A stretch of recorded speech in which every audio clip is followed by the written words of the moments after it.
মাগো, আমায় ছুটি দিতে বল।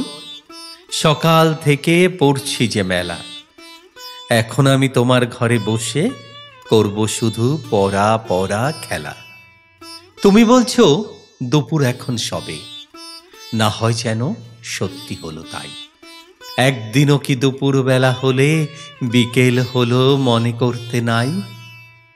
আমি তো বেশ ভাবতে পারি মনে, সূর্যি ডুবি গেছে মাঠের শেষে, বাগদি বুড়ি চুবড়ি ভরে নিয়ে শাক তুলছে পুকুর ধারে এসে।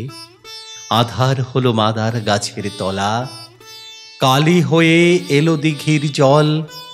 হাটের থেকে সবাই এলো ফিরে, মাঠের থেকে এলো চাষির দল। মনে করো না উঠল সাঁঝের তারা, মনে করো না সন্ধ্যা হলো যেন। রাতের বেলায় দুপুর যদি হয়, দুপুর বেলা রাত হবে না কেন? মাগো, দুপুর বেলা রাত হবে না কেন?